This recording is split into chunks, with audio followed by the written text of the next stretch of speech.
શાંતિ 28/2/2026 આજના મીઠા બાબાના મધુર મહાવાક્ય. મીઠા બાકો, તમે ઈશ્વરીય સંપ્રદાય છો. તમને જ્ઞાન સૂર્ય બાપ મળ્યા છે. અત્યારે તમે જાગ્યા છો તો બીજાને પણ જગાડો. પ્રશ્ન છે, અનેક પ્રકારના ટકરાવનું કારણ તથા એનું નિવારણ શું છે? ઉત્તર છે, જ્યારે દેહ અભિમાનમાં આવો છો તો અનેક પ્રકારના ટકરાવ થાય છે. માયાની ગ્રહચારી બેસે છે. બાબા કહે છે, દેહી અભિમાની બનો, સર્વિસમાં લાગી જાઓ, યાદની યાત્રામાં રહો તો ગ્રહચારી મટી જશે. ઓમ શાંતિ. રૂહાની બાકોની પાસે બાપ આવ્યા છે શ્રીમદ દેવા કે સમજાવવા. આ તો બાળકો સમજી ગયા છે કે ડ્રામા પ્લાન અનુસાર બધું કાર્ય થવાનું છે. બાકી સમય થોડો રહેલો છે. આ ભારતને રાવણપુરીથી ફરી વિષ્ણુપુરી બનાવવાની છે. અત્યારે બાપ પણ ગુપ્ત છે, ભણવાનું પણ ગુપ્ત છે, સેન્ટર્સ તો ખૂબ છે. નાના મોટા ગામમાં નાના મોટા સેન્ટર્સ છે અને બાકો પણ ખૂબ છે. અત્યારે બાળકોએ ચેલેન્જ તો આપી છે અને લખવાનું પણ છે. જ્યારે કોઈ લિટરેચર બનાવવાનું છે તો એમાં લખવાનું છે કે અમે આ પોતાની ભારત ભૂમિને સ્વર્ગ બનાવીને જ છોડીશું. તમારે પણ પોતાની ભારત ભૂમિ, તમને પણ પોતાની આ ભારત ભૂમિ ખૂબ પ્રિય છે, કારણ કે તમે જાણો છો આ ભારત જ સ્વર્ગ હતું. આને 5000 વર્ષ થયા છે. ભારત ખૂબ શાનદાર હતું. આને સ્વર્ગ કહેવામાં આવે છે. તમે બ્રહ્મા મુખ વંશાવલીને જ નોલેજ છે. આ ભારતને શ્રીમદ પર અમે સ્વર્ગ જરૂર બનાવીશું. અમારે સ્વર્ગ જરૂર બનાવવાનું છે. બધાને રસ્તો બતાવવાનો છે. બીજી કોઈ ખીટપીટની વાત જ નથી. આપસમાં બેસી રાય કરવી જોઈએ કે આ પ્રદર્શનીના ચિત્રો દ્વારા અમે એવી શું એડવર્ટાઇઝમેન્ટ કરીએ જે સમાચાર પત્રમાં પણ ચિત્ર આપે. આપસમાં આના પર સેમિનાર કરવો જોઈએ. જેમ ગવર્મેન્ટના લોકો આપસમાં મળે છે, રાય કરે છે કે ભારતને અમે કેવી રીતે સુધારીએ. આ જે આટલા મતભેદ થઈ ગયા છે એને આપસમાં મળીને ઠીક કરીએ અને ભારતમાં શાંતિ સુખ કેવી રીતે સ્થાપન કરીએ. તે ગવર્મેન્ટનો પણ પુરુષાર્થ ચાલે છે. તમે પણ પાંડવ ગવર્મેન્ટ ગવાયેલા છો. આ મોટી ઈશ્વરીય ગવર્મેન્ટ છે. આને વાસ્તવમાં કહેવામાં જ આવે છે પાવન ઈશ્વરીય ગવર્મેન્ટ. પતિત પાવન બાપ જ પતિત બાળકોને બેસી પાવન દુનિયાના માલિક બનાવે છે. આ બાળકો જ જાણે છે. મુખ્ય છે જ ભારતનો આદિ સનાતન દેવી દેવતા ધર્મ. આ પણ બાળકો જાણે છે. આ છે રુદ્ર જ્ઞાન યજ્ઞ. રુદ્ર કહેવામાં જ આવે છે ઈશ્વર બાપને, શિવને. ગાવામાં પણ આવ્યું છે બરોબર બાપે આવીને રુદ્ર જ્ઞાન યજ્ઞ રચ્યો હતો. એમણે તો ટાઈમ લાંબો ચોડો કરી દીધો છે. અજ્ઞાન ઊંઘમાં સૂતેલા છે. અત્યારે તમને બાપે જગાડ્યા છે. તમારે પછી બીજાને જગાડવાના છે. ડ્રામા પ્લાન પ્રમાણે તમે જાગતા રહો છો. આ સમય સુધી જેમણે જેટલો પુરુષાર્થ કર્યો છે એટલો જ કલ્પ પહેલા પણ કર્યો હતો. હા, યુદ્ધના મેદાનમાં ઉતરાવ ચઢાવ તો થાય જ છે. ક્યારેક કોની જીત, ક્યારેક કોની હાર. હંમેશા એક જ પક્ષની હાર કે એક જ પક્ષની જીત તો થતી નથી. તો ઉતરાવ ચઢાવ તો થાય જ છે. ક્યારેક માયાનું જોર થઈ જાય છે, ક્યારેક ઈશ્વરીય સંતાનનું જોર થઈ જાય છે, ક્યારેક ક્યારેક સર્વિસ ખૂબ સારી તેજ ચાલે છે, ક્યારેક ક્યાં ક્યાં બાળકોમાં માયાના વિઘ્ન પડી જાય છે. માયા એકદમ બેહોશ કરી દે છે. લડાઈનું મેદાન તો છે ને, રાવણ માયા રામની સંતાનને બેહોશ કરી દે છે. લક્ષ્મણના માટે પણ કહાની તો છે ને. લક્ષ્મણને રાવણે બેહોશ કરી દીધું. તમે કહો છો બધા મનુષ્ય કુંભકર્ણની ઊંઘમાં સૂતેલા છે. તમે ઈશ્વરીય સંપ્રદાય જ એવું કહો છો, જેમને જ્ઞાન સૂર્ય મળ્યા છે અને જાગીને ઉઠેલા છે તે જ સમજશે. આમાં એકબીજાને કહેવાની પણ કોઈ વાત નથી. તમે જાણો છો બરોબર, અમે ઈશ્વરીય સંપ્રદાય જાગેલા છીએ, બાકી બીજા બધા સૂતેલા છે. તે આ નથી જાણતા કે પરમ પિતા પરમાત્મા આવી ગયા છે બાળકોને વારસો આપવા. આ બિલકુલ ભૂલી ગયા છે. બાપ ભારતમાં જ આવે છે, આવીને ભારતને સ્વર્ગના માલિક બનાવે છે. ભારત સ્વર્ગનું માલિક હતું, આમાં કોઈ સંશય નથી. પરમપિતા પરમાત્માનો જન્મ પણ અહીંયા જ થાય છે. શિવ જયંતિ મનાવે છે ને, જરૂર એમણે આવીને કંઈક તો કર્યું હશે ને. બુદ્ધિ કહે છે જરૂર આવીને સ્વર્ગની સ્થાપના કરી હશે. પ્રેરણાથી થોડી સ્થાપના થશે. અહીંયા તો તમને બાળકોને રાજયોગ શીખવવામાં આવે છે, યાદની યાત્રા સમજાવવામાં આવે છે. પ્રેરણાથી કોઈ અવાજ હોતો જ નથી. એમાં તો કોઈ બોલે કે આપણે સાંભળીએ, પ્રેરણાથી તો અવાજની વાત જ નથી. સમજે છે શંકરની પણ પ્રેરણા થાય છે ત્યારે તે યાદવ, મૂસળ વગેરે બનાવે છે, પરંતુ આમાં પ્રેરણાની તો કોઈ વાત જ નથી. તમે સમજી ગયા છો, એમનો પાર્ટ છે ડ્રામામાં આ મિસાઇલ્સ વગેરે બનાવવાનો. પ્રેરણાની તો વાત નથી. ડ્રામા અનુસાર વિનાશ તો જરૂર થવાનો જ છે. ગવાયેલું પણ છે. મહાભારત લડાઈમાં મૂસળ કામ આવ્યા. તો જે પાસ્ટ થઈ ગયું છે તે ફરી રિપીટ થશે. તમે ગેરંટી કરો છો અમે ભારતમાં સ્વર્ગ સ્થાપન કરીશું જ્યાં એક ધર્મ હશે. તમે એવું નથી લખતા કે અનેક ધર્મ વિનાશ થશે. તે તો ચિત્રમાં લખેલું છે સ્વર્ગની સ્થાપના થાય છે તો બીજો કોઈ ધર્મ નથી હોતો. અત્યારે તમને સમજમાં આવે છે. સૌથી મોટો પાર્ટ છે શિવ બાબાનો, બ્રહ્માનો અને વિષ્ણુનો.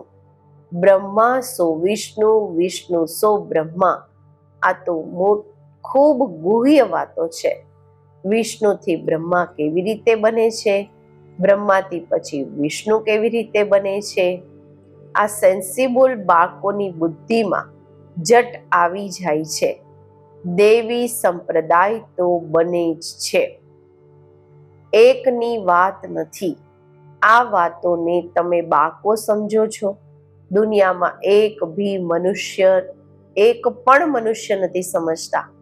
ભલે લક્ષ્મીનારાયણ કે વિષ્ણુની પૂજા પણ કરે છે, પરંતુ એમને આ ખબર નથી કે વિષ્ણુના જ બે રૂપ લક્ષ્મી નારાયણ છે, જે નવી દુનિયામાં રાજ્ય કરે છે.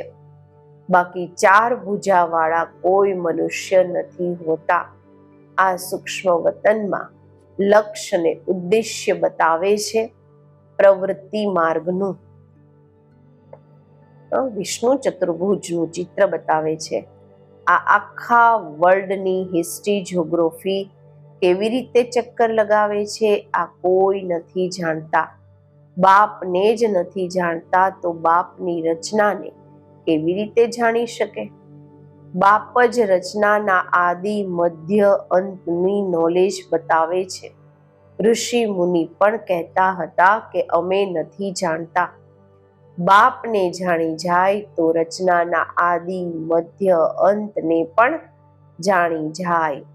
બાપ કહે છે હું એક જ વાર આવીને તમને બાળકોને પણ બધી નોલેજ સમજાવું છું, પછી આવતો જ નથી.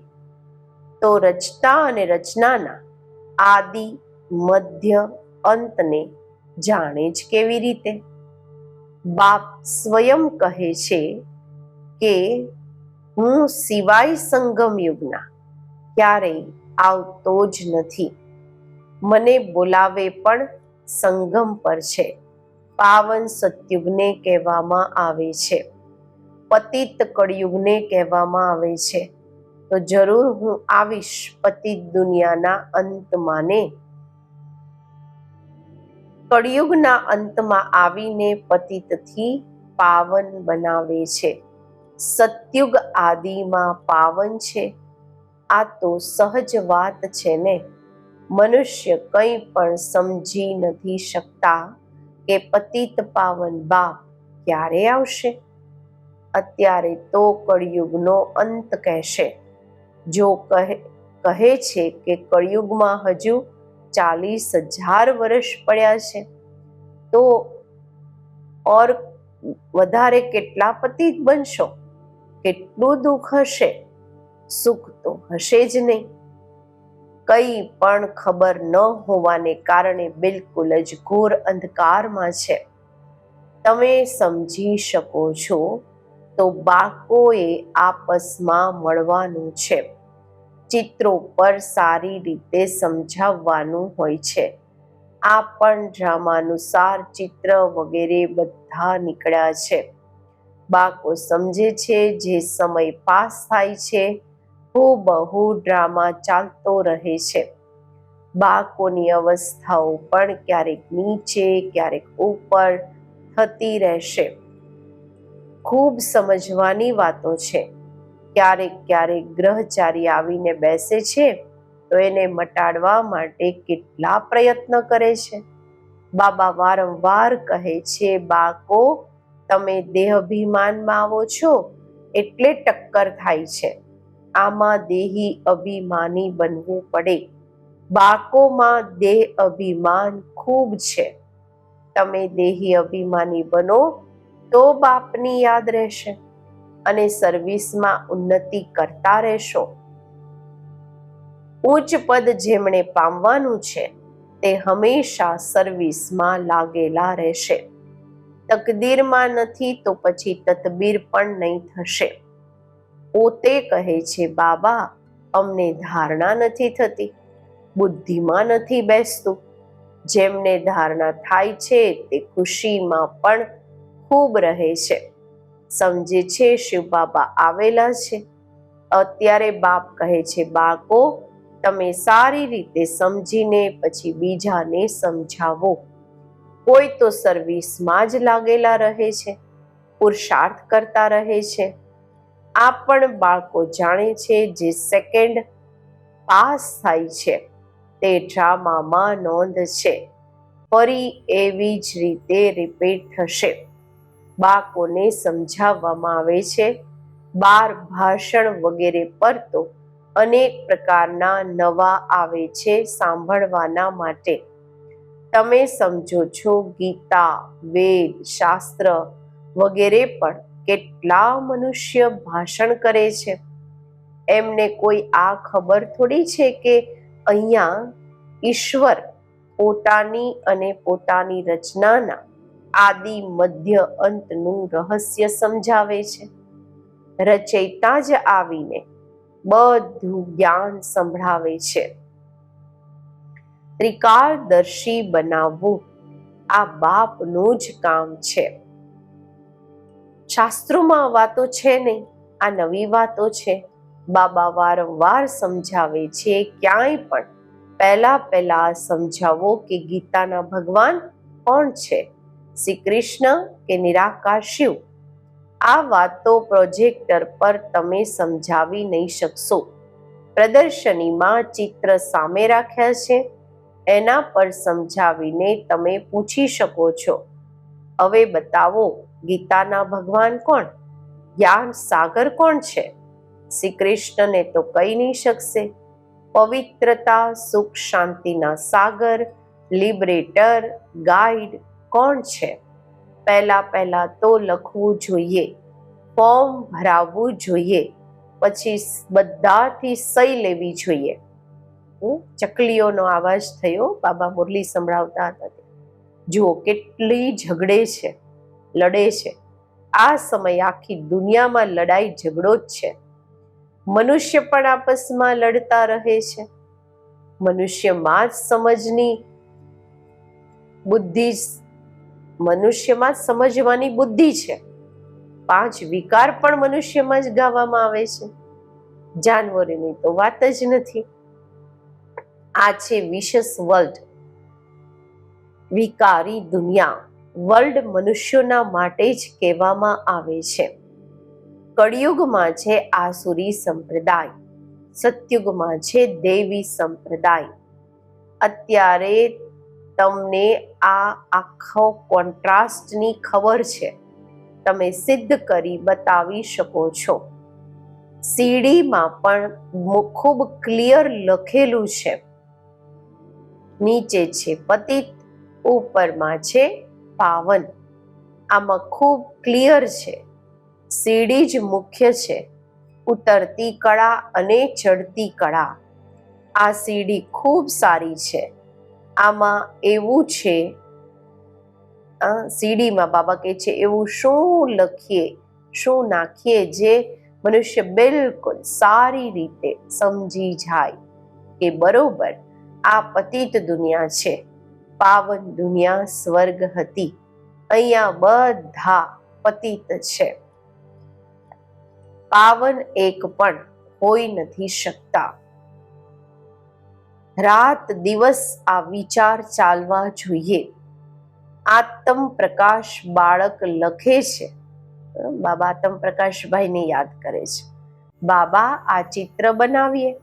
બાબા કહે છે ભલે વિચાર સાગર મંથન કરી કોઈ પણ ચિત્ર બનાવો. આત્મ પ્રકાશભાઈ જ્ઞાનામૃત વાળા બાબા કહે છે પરંતુ સીડી ખૂબ સારી બનાવવી જોઈએ. આના પર ખૂબ સમજાવી શકો છો. 84 જન્મ પૂરા કરી પછી પહેલો નંબર જન્મ લીધો છે. પછી ઉતરતી કળાથી ચડતી કળામાં જવું પડે. આમાં દરેકનો વિચાર ચાલવો જોઈએ, નહીં તો સર્વિસ કેવી રીતે કરી શકશો. ચિત્રો પર સમજાવવું ખૂબ સહજ હોય છે. સતયુગની પછી સીડી ઉતરવાની હોય છે. આ પણ બાળકો જાણે છે અમે પાર્ટધારી એક્ટર્સ છીએ. અહીંયાથી ટ્રાન્સફર થઈ સીધા સતયુગમાં નથી જતા, પહેલા સંતિધામમાં જવાનું છે. હા, તમારામાં પણ નંબરવાર છે જે પોતાને પાર્ટધારી સમજે છે. આ ડ્રામામાં દુનિયામાં એવું કોઈ કહી ન શકે કે અમે પાર્ટધારી છીએ. અમે લખીએ પણ છીએ કે પાર્ટધારી એક્ટર્સ હોવા છતાં પણ ડ્રામાના ક્રિએટર, ડાયરેક્ટર આદિ મધ્ય અંતને નથી જાણી શકતા, તો તે ફર્સ્ટ ક્લાસ બેસમજ છે. હજી બાબા શું કહે છે? ડ્રામાના ડાયરેક્ટરને, ક્રિએટરને, એના આદિ મધ્ય અંતને ન જાણવું એને કહેવાય બેસમજી. એ પણ બાબાએ ટાઇટલ આપ્યું ફર્સ્ટ ક્લાસ બેસમજી. આ તો ભગવાનનું વાત છે, શિવ ભગવાનનું વાત છે. બ્રહ્માતન દ્વારા જ્ઞાન સાગર તે નિરાકાર છે, એમને પોતાનું શરીર છે નહીં. ખૂબ સમજવાની યુક્તિઓ છે. તમને બાળકોને ખૂબ નશો રહેવો જોઈએ. અમે કોઈની ગ્લાનિ થોડી કરીએ છીએ. આ તો સાચી વાત છે ને. જે પણ મોટા મોટા છે એમના બધાના ચિત્ર તમે નખાવી શકો છો. સીડી કોઈને પણ બતાવી શકો છો. અચ્છા, મીઠા મીઠા સિકિલધા બાકો પ્રત્યે માત પિતા બાપ દાદાના યાદ પ્યાર અને ગુડ મોર્નિંગ. રૂહાની બાપના રૂહાની બાકોને નમસ્તે. આપણે રૂહાની બાકોના રૂહાની બાપને નમસ્તે. ધારણા માટે મુખ્ય સાર. પહેલું છે, ભારતમાં સુખ શાંતિની સ્થાપના કરવા કે ભારતને સ્વર્ગ બનાવવાના માટે આપસમાં સેમિનાર કરવાનો છે. શ્રીમત પર ભારતની એવી સેવા કરવાની છે. બીજું, સર્વિસમાં ઉન્નતિ કરવા કે સર્વિસથી ઉચ્ચ પદ પામવાના માટે દેહી અભિમાની રહેવાની મહેનત કરવાની છે. જ્ઞાનનો વિચાર સાગર મંથન કરવાનું છે. આજનું વરદાન. પવિત્રતાના આધાર પર સુખ શાંતિનો અનુભવ કરવા વાળા નંબર 1 અધિકારી ભવ. જે બાળકો પવિત્રતાની પ્રતિજ્ઞાને સદા સ્મૃતિમાં રાખે છે એમને સુખ શાંતિની અનુભૂતિ સ્વત થાય છે.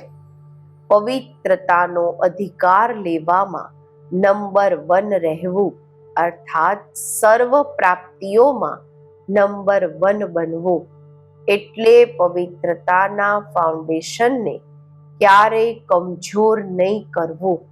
ત્યારે જ લાસ્ટ સો ફાસ્ટ જશો. આ ધર્મમાં સદા સ્થિત રહેવું. કંઈ પણ થઈ જાય, ચાહે વ્યક્તિ, ચાહે પ્રકૃતિ, ચાહે પરિસ્થિતિ કેટલી પણ હલાવે, પરંતુ ધરત પરીએ ધર્મ ન છોડીએ. સ્લોગન છે, વ્યર્થથી ઇનોસેન્ટ બનો તો સાચા સાચા સેન્ટ બની જશો. અવ્યક્ત ઇશારા. એકતા અને વિશ્વાસની વિશેષતા દ્વારા સફળતા સંપન્ન બનો. બાપ દાદા ઈચ્છે છે કે દરેક બાળક એકરસ શ્રેષ્ઠ સ્થિતિના આસનધારી, એકાંતવાસી, અશરીરી, એકતા સ્થાપક, એક નામી ઇકોનોમીનો અવતાર બને. એકબીજાના વિચારોને સમજી સન્માન આપે, એકબીજાને ઈશારો આપે, લેનદેન કરી આપસમાં સંગઠનની શક્તિનું સ્વરૂપ પ્રત્યક્ષ કરો. કારણ કે તમારા સંગઠનની એકતાની શક્તિ આખા બ્રાહ્મણ પરિવારને સંગઠનમાં લાવવાના નિમિત્ત બનશે. ઓમ શાંતિ.